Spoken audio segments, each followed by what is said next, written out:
My comrade, we are very worried. And Rtoma was suspicious good comrades. Especially Rena, my third chemist. Na Phophi Rosa Motsebeng, le other MECs. The very same regime you are in yet ke banna pele. Ke bona ba re file mandate.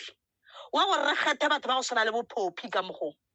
Ntho e Phophi a idia mo on the platform tsa di social media mo TikTok wa tsamaya ona. A tsama a dira ntho e dirang ona comrades. Let's be honest and fair sometimes.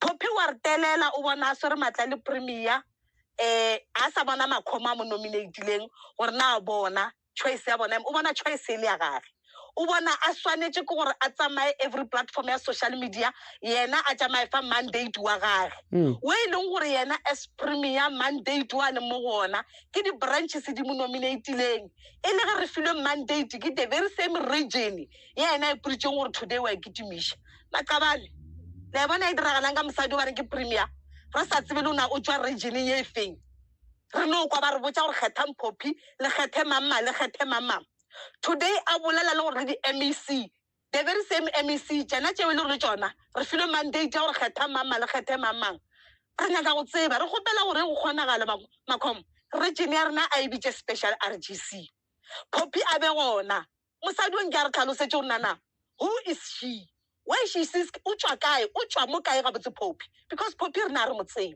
re no fuwa mandate gore kgethe Phophi but bona na Phophi o bolelang go nyela mo social media ke ntse sa ntse re tolerate gape go ba premier so ba modimo wa ANC ke di branches di nominatileng batho ba today ba le mo ba le gona mara ge le re bentse ba patlame ba emetse gore nako e so e fitlhe ba swara matla di politiki a se permanent lena a ke le ka le ma 15 years ka moka wa le na le go dia permanent Phophi a re motsebi re mo nominated ka di brancheng tsa rena because of ba re boditse gore kgethang Phophi a re motsebi a zanga communicate le rena felo o no bona leina la ga le number 1 because of the branches tse di fileng mandate ke the very same region tsa di rogago re go tla ba mosadi o ya tendiweng before le rena re mokhasela mo di Facebook le go gong a re tshabe selo e re go go tla no gwa mara Phophi a ska tla di ntwa idirago region ya bolangana ke region re fileng mandate gore mokgethe today o bolela no comrades na ba banga sa gona go ikgotlela taba mosadi o ka re Phophi wa telela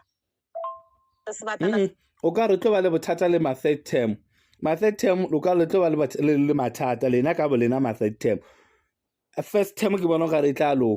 So we have what we call it within the NFI sisterhood, which deals with everything from finances.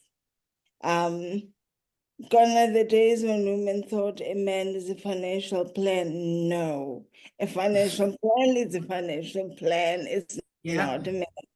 So we help these women to be able to plan their finances, to plan their own futures, to find a space where they can find a sisterhood, they can advise each other how to navigate life.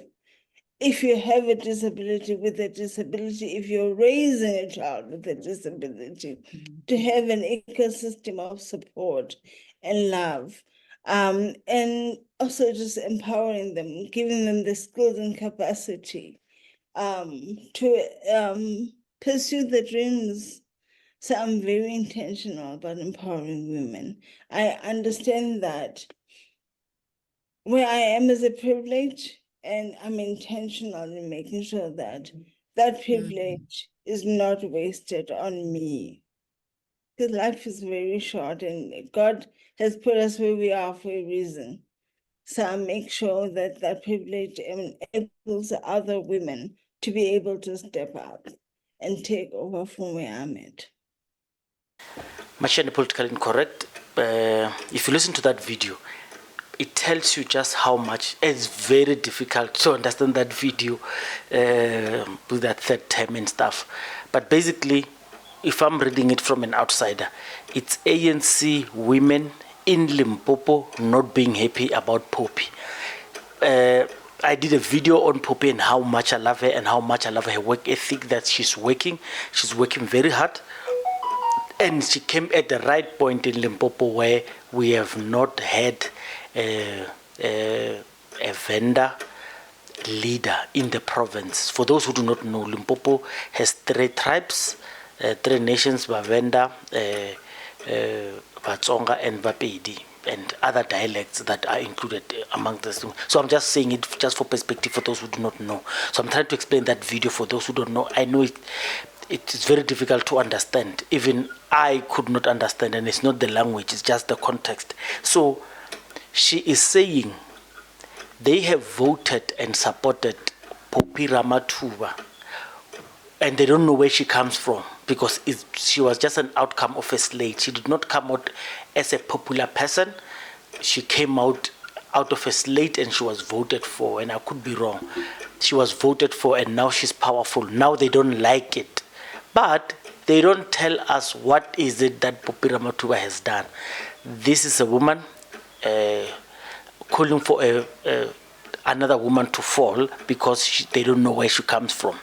But I want you to understand that they are not saying she did wrong on this, and this.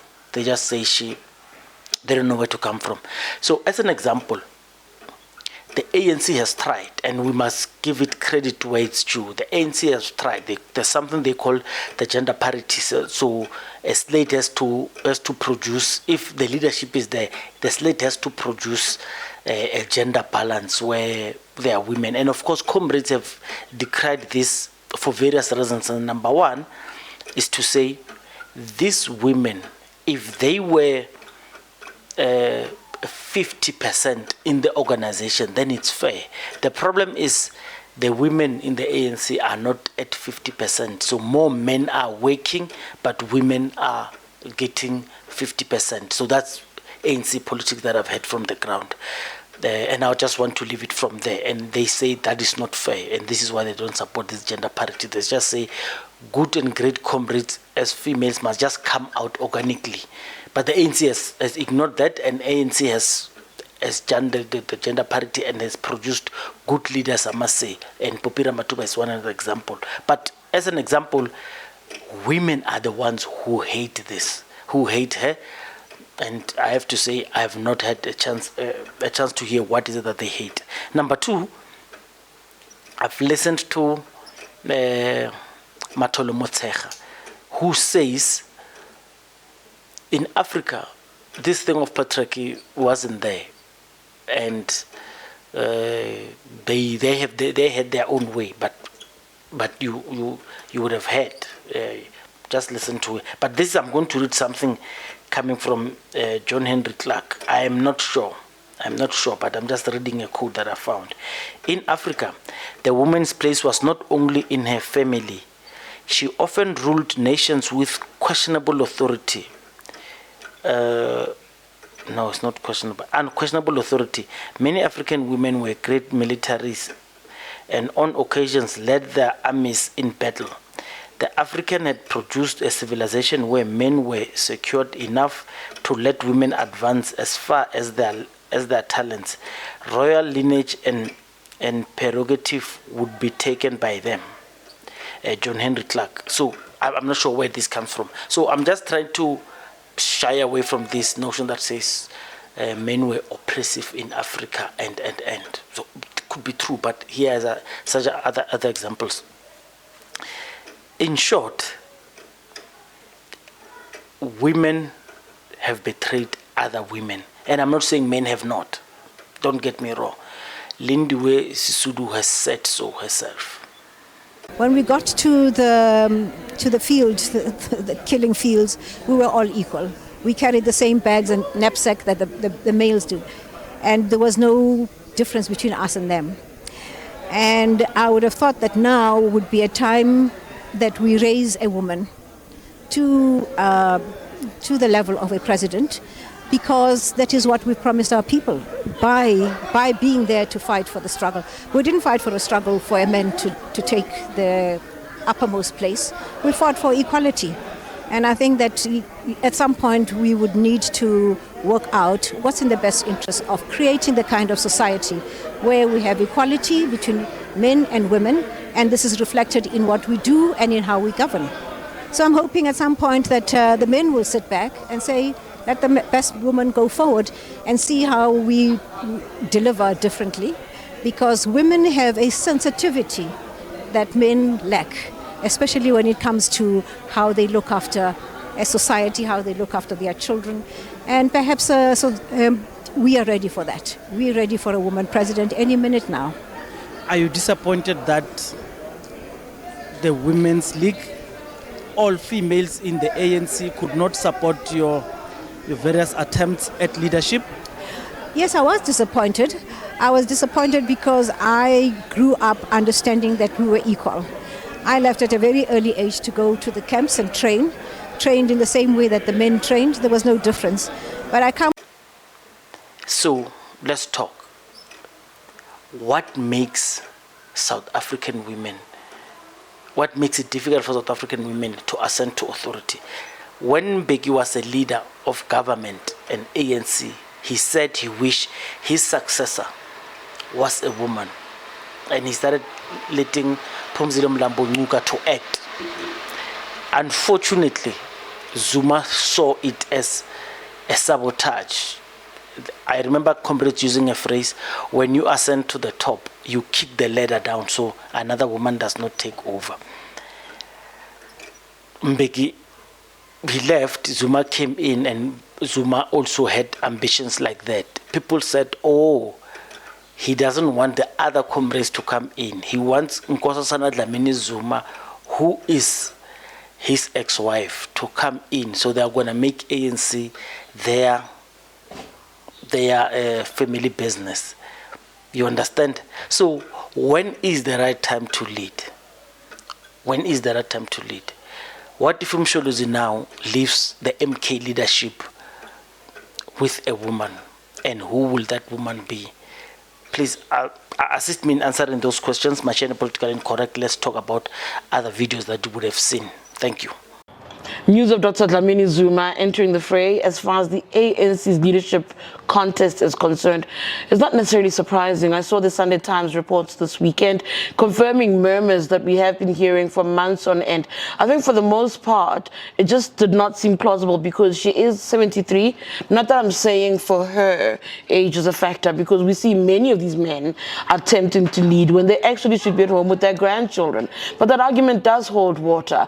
And my position on this is that if she attempts to make a comeback, and if it was legitimate, mind you, I don't believe she'll even get on the ballots this time around. I think it'll take a miracle, and maybe to some in the ANC it'll take a Jacob Zuma to get her onto the ballot. His popularity, which he enjoyed years and years ago, is not necessarily the same thing, and the idea that that could be used to bolster her chances, again I say, I don't see it. In fact, it feels like a non-starter. I personally don't think she's got the appetite or the desire to want to be South Africa's first female president anymore. I think that dream, unfortunately, went down the well in 2017 when she lost out to Cyril Ramaphosa. So the idea of her going back and facing off with a Ramaphosa, possibly a Zweli Mkhize, I can't necessarily say I can see. I think what this does, though, is give the ANC PEC, that's the Provincial Executive Committee in KZN, a major headache. I see it now sitting with a quagmire, because if it is true, and I keep going back to if this is happening at the behest of former President Jacob Zuma, I'm willing to argue that this is not about NDZ, as the campaign was called previously, but instead it's actually about Zweli Mkhize, that he doesn't use the might of the ANC in KZN to leverage for anything. When the PEC was elected in July, it was well said, well communicated by Mkhize's operators and the likes that PEC, particularly the secretary, Bheki Mtolo, is a Mkhize man. While I haven't seen a Zweli Mkhize footprint anywhere else, even I can't deny having seen it out in KwaZulu-Natal. So I keep thinking, if NDZ is a factor, she's merely a factor to upset the apple cart. There's nothing more to it for me. Again, I can't see her even making it to the ballot. Because you must remember, the ANC in 2022 also finds itself in the middle of a generational battle. If you look around you and you look at the party, its regions, its provinces, younger and younger people want to lead. Young people also want access to resources, also want to be power brokers, also also want to call the shots. So I can't imagine that this will emerge and they're okay sitting back. I'd even make an argument that people like Gwede Mantashe, even Cyril Ramaphosa, should be slightly concerned. Young people want to have their hands on what happens with the ANC going forward. Some understand that the ANC is likely to be facing coalitions in particular areas and want to be part and parcel of those negotiations. They looked at what happened in 2016, looked at what happened in 2021, where its current leadership was just not willing to budge or deal with particular parties, yet they have relationships with those parties. So don't discount the impact of the generational battle. Don't underestimate just how much Jacob Zuma abhors Zweli Mkhize. More so, the idea of a Zweli Mkhize rise without his influence. You must think a little bit about Polokwane. I might have been a student or at school at that time, but I do know that Zweli Mkhize, and he said it himself, was somebody who helped Zuma rise. So he was a junior, he was an aide. So the idea of Zuma watching this aide thinking he can do this without him, I don't believe will settle well with the old man. I think the former president remains strategic, even if people have discounted him, even if his popularity is not what people who are in his corner want you to think. While some want to debate the role of the former president in news that NDZ wants to run, what's also interesting to look at really is how the KZN Provincial Executive Committee is responding. From what I've been hearing, the PEC feels like this is a bit to try and twist its arm. And you know what? They said they're not having it. Eyewitness News spoke to the provincial secretary this week who said the person who can force the PEC to do what it doesn't want is yet to be born. That person simply doesn't exist. So for me, that speaks to those who think Zuma remains ever popular and ever influential in day-to-day ANC life. And it also tells you what happens when you are away from the trough, when you are removed from power and resources. It's harder to influence people from outside. It'll be interesting to see how all of this plays out. How Mkhize, NDZ, Zuma, this PEC, and what it does, who it endorses, and what its branches do towards December. But as I like saying, Zuma might be down, but he's never out. And what I mean by that is look out for the old man in the road to December. Some even want him as a chairperson of the ANC. I think that's a non-starter, though. I think it's a no.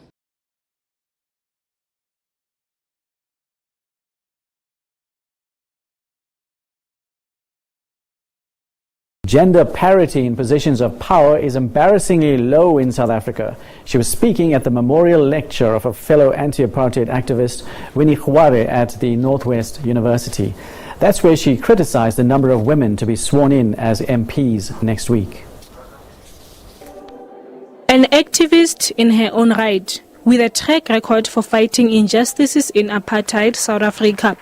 Even in post-apartheid South Africa, she is the leader of the society, now advocating for the emancipation of women, especially in the country's politics. The women in the ANC, which has got the largest seats and the largest number of women who are organized. But the ANC Women's League is his master's voice. It's not about feminism and gender equality. It's about how I mobilize so I become an MP, I become a minister, I become this and that. The continent is poorer because it is not utilizing the majority people who are women. Women are more than 50% of the population.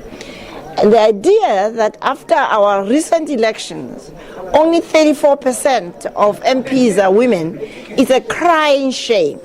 Dr. Ramphele was speaking at the memorial lecture of another anti-apartheid activist within Black Consciousness Movement, Winnie Khware. The Khware family, meanwhile, feels there hasn't been enough recognition of anti-apartheid struggle heroes outside of the ANC. The people who fought hard for where we are today should all be recognized, irrespective of which party they come from. Ramphele continued to accuse the ANC of destroying emerging parties in the country. However, ANC spokesperson Pule Mabe rejected the claim and expressed disappointment that a respected person such as Dr. Ramphele could utter such words. Tebogo Phakedi, SABC News, Mahikeng.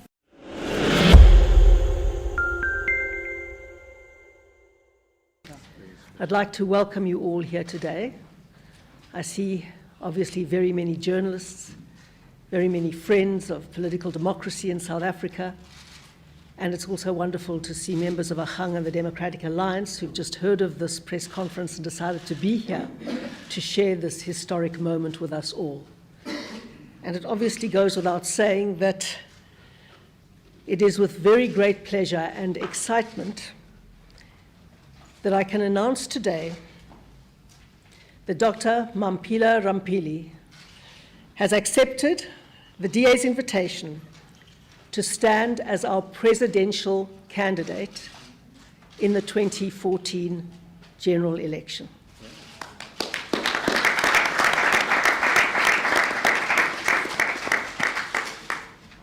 We've come a long way together, and that will be the end of one journey and the start of many others.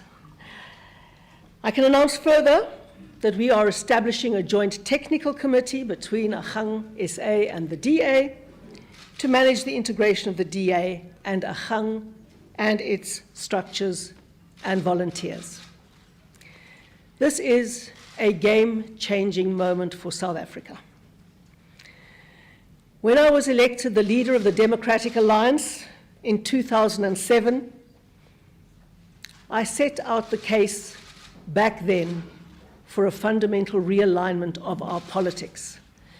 Very few people knew what that meant at this stage, but I think it is becoming clearer and clearer.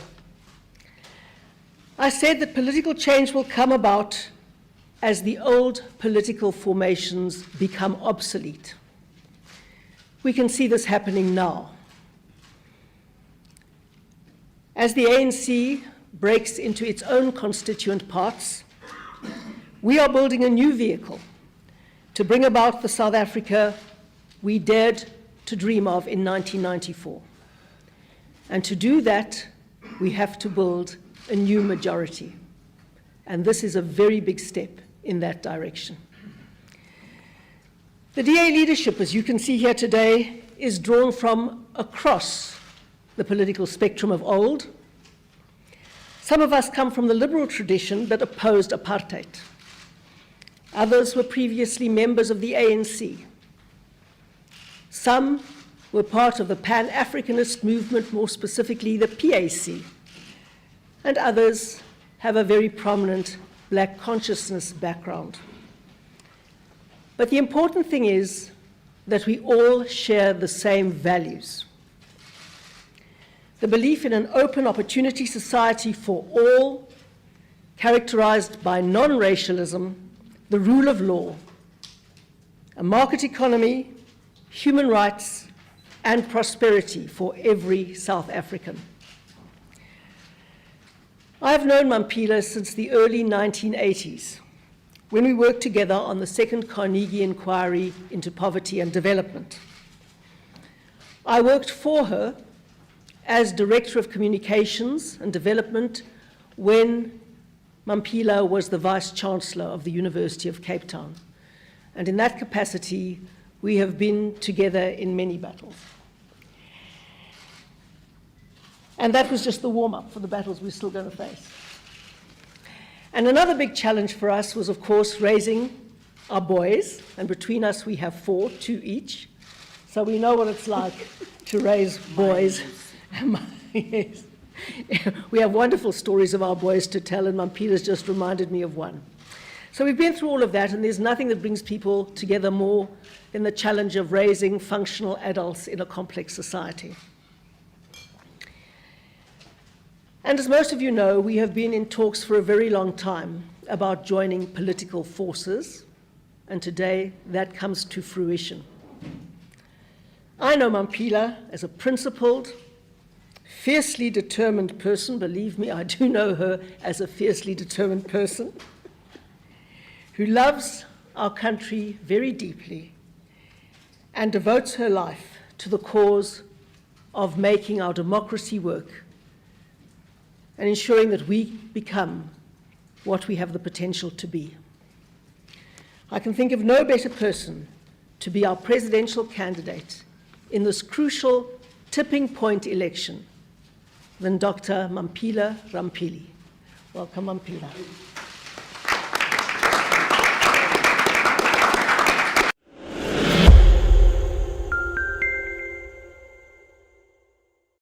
The DA leadership was forced today to retract party leader Mmusi Maimane's public announcement that Helen Zille was suspended pending the outcome of her disciplinary hearing.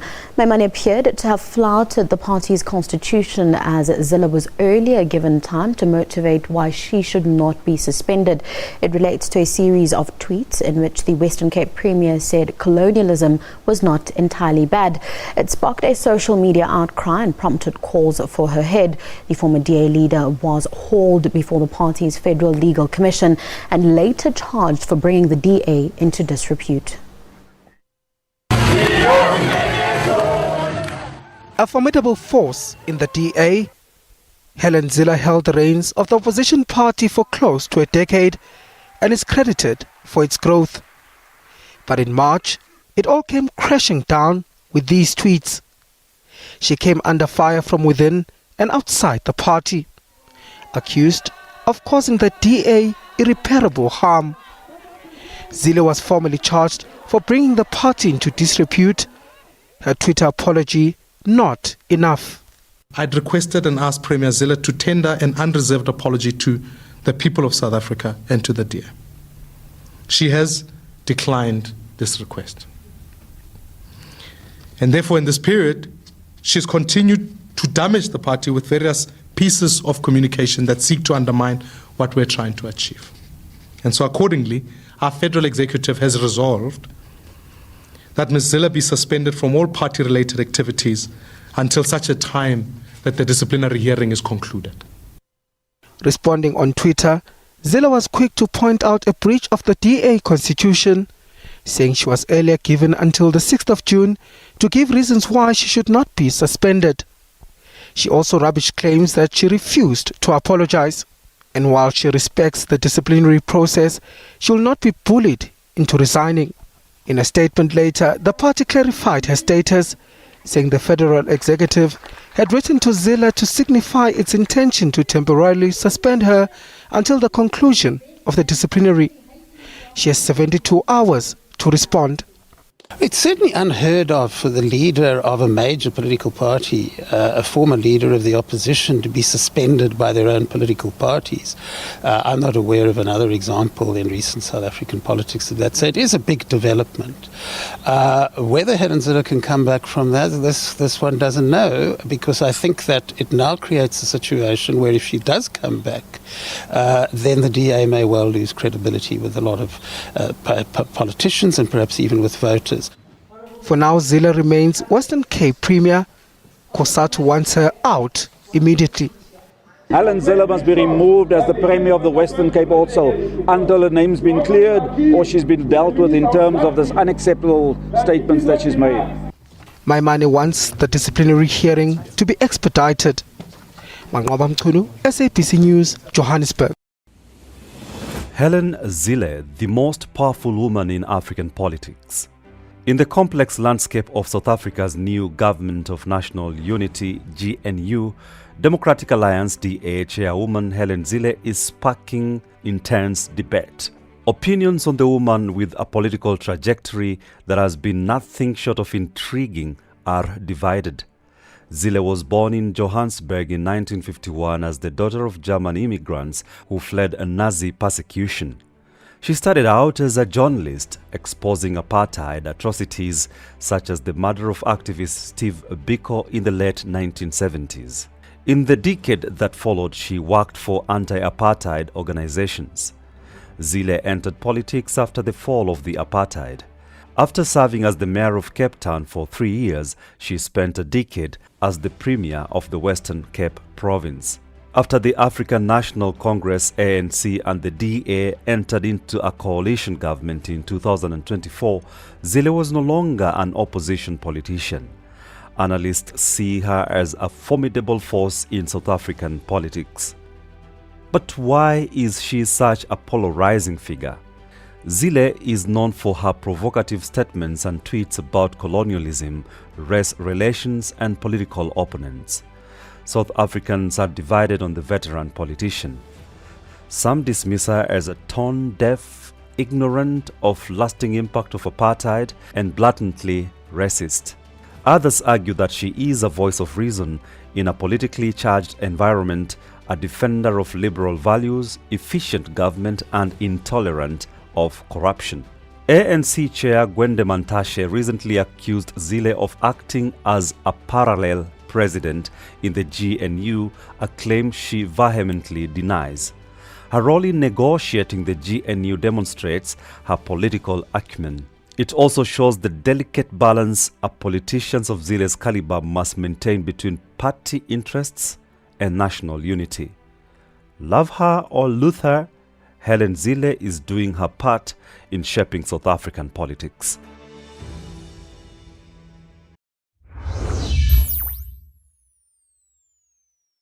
Been used to calling you Rampele for years, but that's not the case, is it?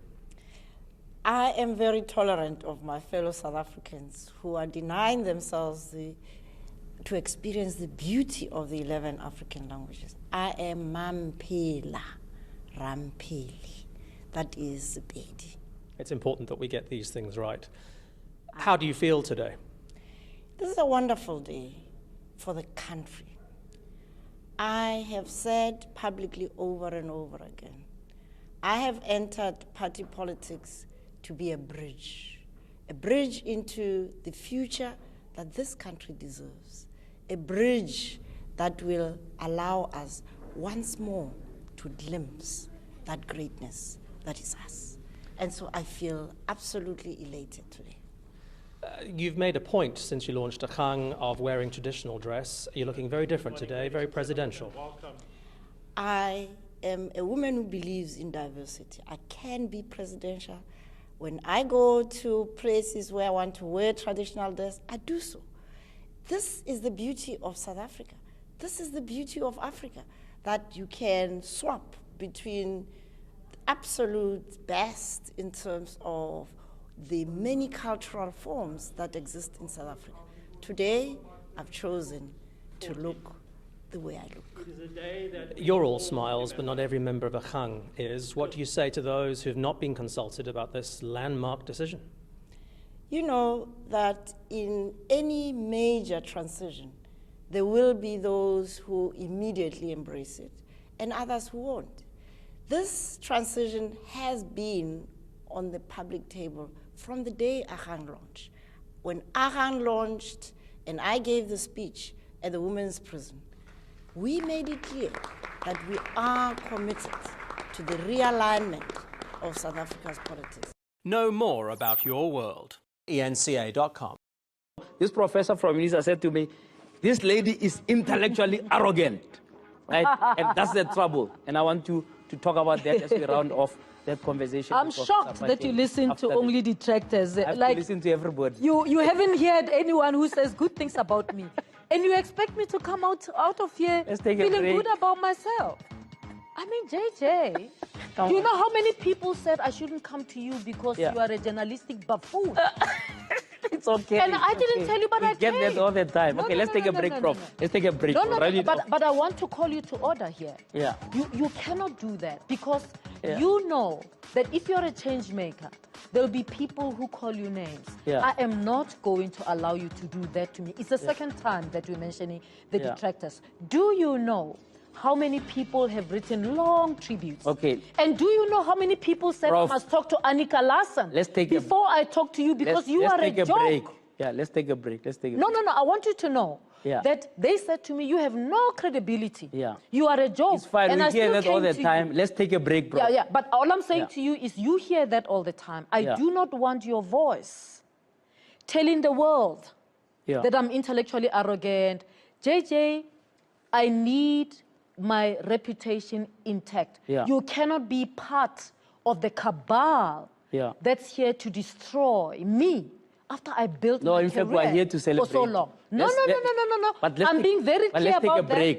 And if you don't promise, Prof, I'm going to have to say it here in the air. Let's take a break. You'll have a chance. I'm going to say it on air if you don't say it. Okay, we'll take a chance. We'll take a break. Promise to back off from this people, this detractor. Prof, let's take a break now. We have to pay the bills. Okay, we'll take a break. After the break, we'll give the Prof a chance to round off the conversation.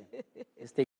This professor from UNISA said to me, this lady is intellectually arrogant, right? And that's trouble. And I want to talk about that as we round off that conversation. I'm shocked that you listen to only detractors. I have to listen to everybody. You haven't heard anyone who says good things about me. And you expect me to come out of here feeling good about myself. I mean, JJ, do you know how many people said I shouldn't come to you because you are a journalistic buffoon? It's okay. And I didn't tell you, but I get that all the time. Okay, let's take a break, Prof. Let's take a break. But I want to call you to order here. Yeah. You cannot do that because you know that if you're a change maker, there will be people who call you names. Yeah. I am not going to allow you to do that to me. It's the second time that we're mentioning the detractors. Do you know how many people have written long tributes? Okay. And do you know how many people said I must talk to Annika Larsen before I talk to you because you are a joke? Break. Yeah, let's take a break. Let's take a break. No. I want you to know that they said to me, you have no credibility. Yeah. You are a joke. It's fine. And we I hear that all the time. You. Let's take a break, bro. Yeah. But all I'm saying to you is you hear that all the time. I do not want your voice telling the world that I'm intellectually arrogant. JJ, I need my reputation intact. You cannot be part of the cabal that's here to destroy me after I built my in fact, we're here to celebrate. For so long. No. I'm being very clear let's take about a break. that. And if you don't promise, Prof, I'm going to have to say it here in the air. Let's take a break. You'll have a chance. I'm going to say it on air if you don't say it. Okay, we'll take a chance. We'll take a break. Promise to back off from this. Prof, let's take a break now. We have to pay the bills. Okay, we'll take the break. We'll give the Prof a chance to the conversation. A heated debate there between, the leaving Vice Chancellor, Professor Mmusi Maimane, and JJ Tabane. And honestly, there have been a lot of people with mixed reactions all over Twitter and social media. For me, it's simple. I am in full support of Mmusi Maimane. How dare he cite things that have been said about her, specifically that people have said that she is intellectually arrogant. If she is, I think she's well deserving to be. I haven't achieved half of what she has achieved intellectually or academically. And already I know that if I were in her shoes, if I were the first Black Vice Chancellor of the University of Cape Town, Africa's most prestigious university, if I was the first Black woman to hold a PhD in mathematics, I would 100% be intellectually arrogant. Nobody would tell me anything. Nobody could tell me anything. She deserves to be intellectually arrogant. And for him to cite that, and I think this was nearing the close of the interview, it just begs the question of what his intentions were. We've got this woman that has been forced into an early retirement due to governance issues by the university. And here you are trying to end off the interview by saying or citing something that will upset her. So yes, she was well deserving and had every right to respond by citing things that have been said about him. People have been calling him a journalistic buffoon. People have been calling him a joke. And you could see in the way that he responded how completely uncomfortable he was when she started reading him to filth. He couldn't wait to cut to the break. He could not wait to cut to the break, and I absolutely love it for her. She cited that she wants to leave a legacy, she wants to leave a brand, and she's not going to let anyone say anything that is contrary to how it should be celebrated and how excellent her brand, in my opinion, and in many others, is. So thank you, ladies and gentlemen, for watching this video. Please like, share, comment, and subscribe to this channel and the videos, and I will see you in my next upload. Goodbye, lovelies.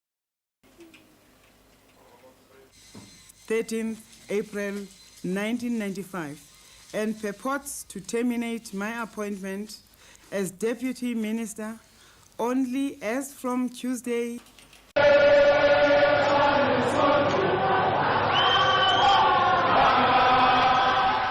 The battle lines have been drawn between ANC President Cyril Ramaphosa and Dr. Lamini Zuma.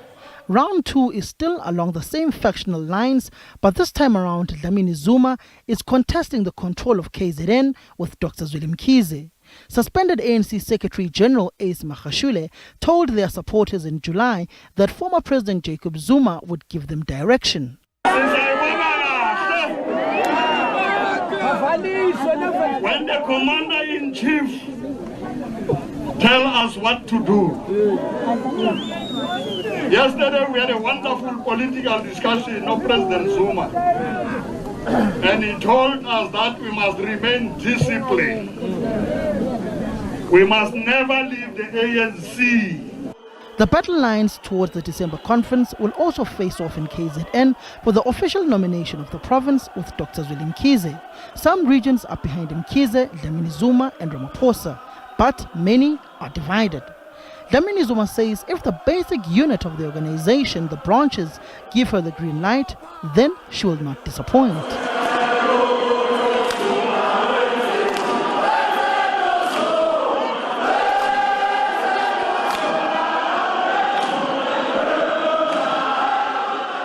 So equality means women should be in all areas of human endeavor, including being president of the country and of the ANC. So you're available then? In the ANC, you don't stand up and say, I'm available. The branches ask you, can we nominate you? We want to nominate you. And some have said so, have asked me, if they nominate me, will I be available? Yes, I will be available. ANC President Cyril Ramaphosa has received the backing of 5 provinces. However, he is yet to answer the question on whether he is available or not. Once the football match is playing and the two teams are, the focus should never be on a little boy who's kicking the ball outside of the ground. We focus on what the ANC is doing, not sideshows. Dr. Lamini Zuma will first have to fend off Dr. Zweli Mkhize in the KZN battle, a fight Mkhize looks set to enter into. This will be a precursor for Lamini Zuma to ready herself for the bigger fight of the ANC presidency. Samkele Masego, SABC News, Johannesburg. Well, 9 years, that's for sure. But we can move past this. There's no point in looking backwards. We have to focus on how do we move forward from here. She was South Africa's number 2 at the Union buildings after former President Thabo Mbeki sacked Jacob Zuma as deputy president. And Phumzile Mlambo-Ngcuka has a poor appraisal of Zuma's leadership. The UN Director of Women is speaking out against corruption. In the last 10 years in particular, I think has been very, very challenging because corruption does rob us of resources that should be going to the poor. So we need to restore the integrity of governance and make sure that the resources that are meant to support children in schools, pensioners, build infrastructure, does exactly that. In contrast to opinion of Zuma's years, Mlambo-Ngcuka is singing ANC President Cyril Ramaphosa's praises. This president deserves all the support that we can give him, and I definitely want to give him that support. Why? Well, because he is doing his best to move us forward, and he deserves to be supported. Mlambo-Ngcuka feels Ramaphosa has to start from scratch with building and reconstructing the country. Samkele Masego, Johannesburg.